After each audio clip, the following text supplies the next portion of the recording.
नमस्कार मित्रों, मैं पंडित अखिल शुक्ल, जय महाकाल आयुर्वेद। मैं आज कुछ विशेष चीज़ आपको बताने जा रहा हूँ। ये जो आप कोरोना काल, कोरोना संकट देख रहे हैं, ये ऐसे ही नहीं आया है। ये हमारे कई दिनों के खान पान का परिणाम भी है। हम लोग ने जो भी खाया, यूरिया खाया, कुछ भी खाया पेट में। एक तो हम दिन भर जो बड़े शहरों में घूमते रहे, लेड हमारी सांसों में जाता रहा, हमारे लंग्स को कमज़ोर करता रहा, हमारा पूरा सिस्टम को ख़राब करता रहा।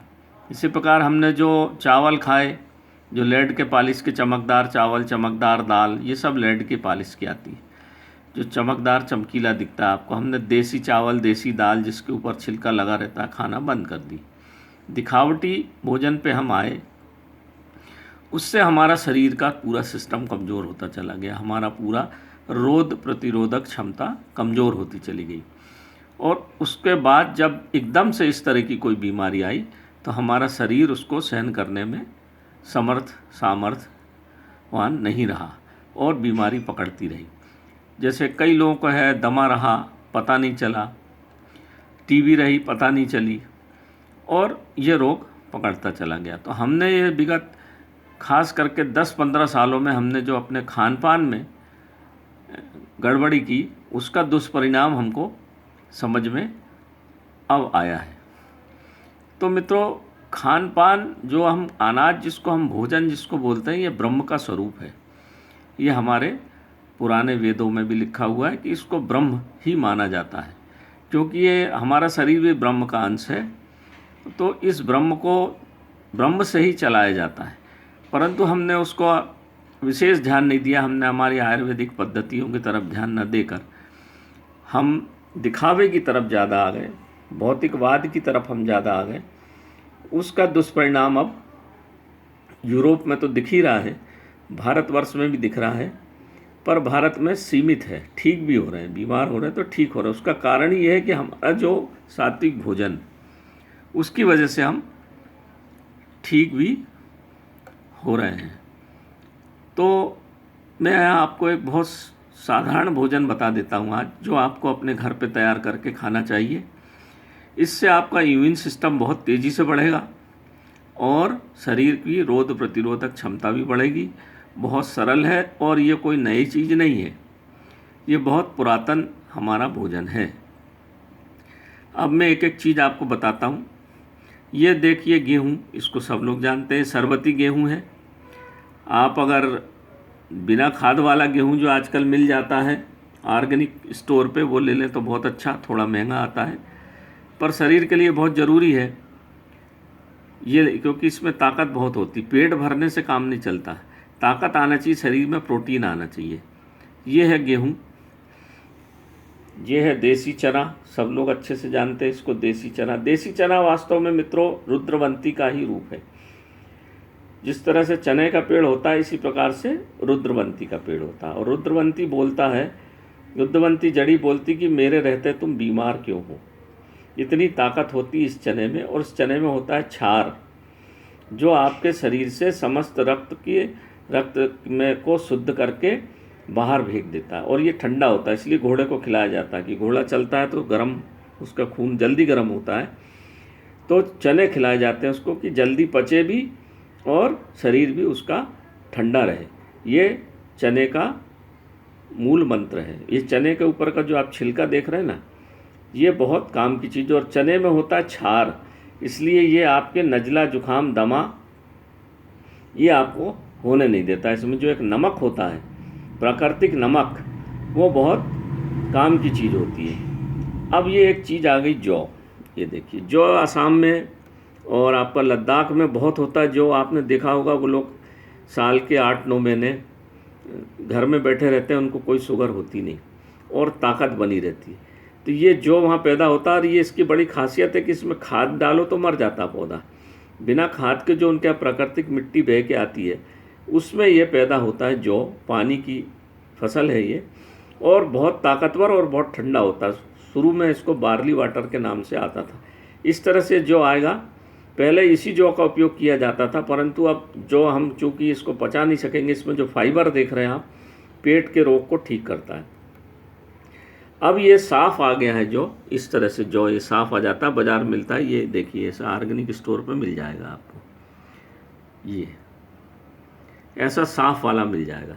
ये 110 रुपये किलो है, इसको ले लीजिए। अब हमको मिलाना कैसे है, इसमें देखिए ये गेहूं हो गया, ये चना हो गया, ये जौ हो गया। हमको जौ की मात्रा आप 50% रखिए और 25% गेहूं और 25% चना मिला दीजिए। 25% चना, 25% गेहूं और 50% जौ। पुराने समय में जौ को जिसको पीलिया हो जाता था तो बार्ली वाटर के नाम से आता था, इतना ठंडा होता है, ताकतवर होता है। पीलिया के रोगी को इसको खिलाया जाता था ताकि लीवर में ठंडक बने और ताकत भी आए। तो आप देख लीजिए 50% जौ ले लें, 25% गेहूं और 25% चना, इस सबको मिला के आप पिसवा लीजिए। तो ये हो गया बिर्रे का आटा। ये मित्रों इतने काम का है, ताकतवर है, जल्दी पचने वाला है, लीवर को ताकत देने वाला है, पेट की आंतों को साफ करने वाला है, खून के में आजकल रक्त पित्त बहुत हो रहा है, पूरी बीमारी हमारे शरीर में पेट से होती। मैं कम से कम 2000 लोगों को दवा भेजता हूँ हर माह पेट की। तो ये पेट आपको रोग होनी और ताकत भी बना रहे।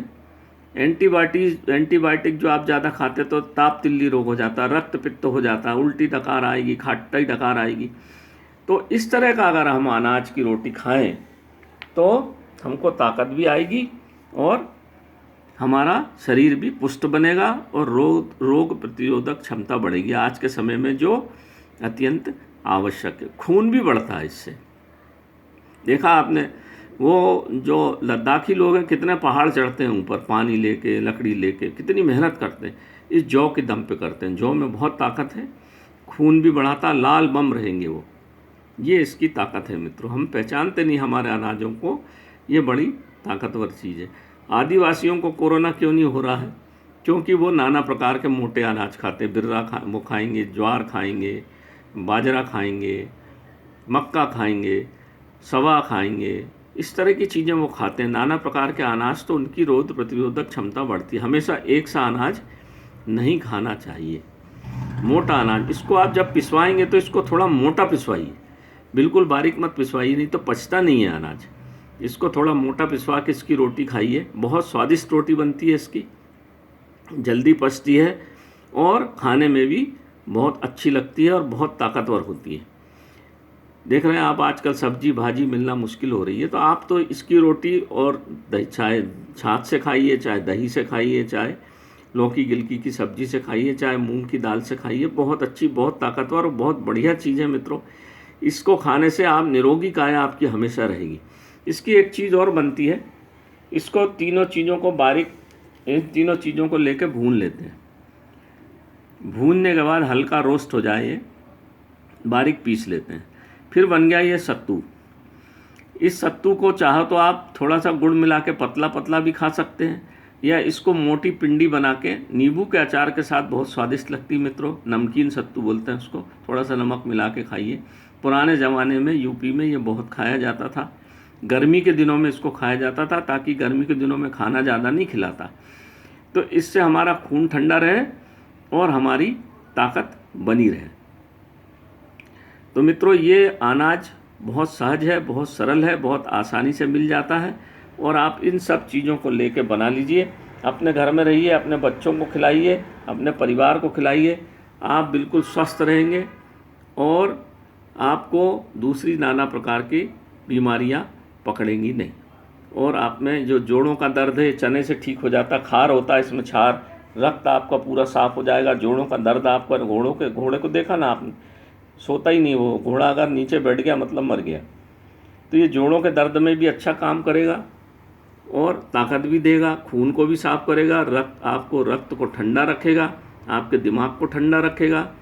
नाना प्रकार के रोगों से आप अगर इस तरह का छोटा सा अनाज बना लें और खाएं तो आपका पूरा परिवार बढ़िया रहेगा। जब बीच में रखा है ना, ये सब मिला देंगे तो इस तरह का हो जाता है, और इसको मिला के पिसा लीजिए, इसी की रोटी खाइए, स्वादिष्ट है, ताकतवर है और आपको स्फूर्तिवान भी बनाता है। आप इसमें फैट बिल्कुल नहीं होता, ना इसमें शुगर होती।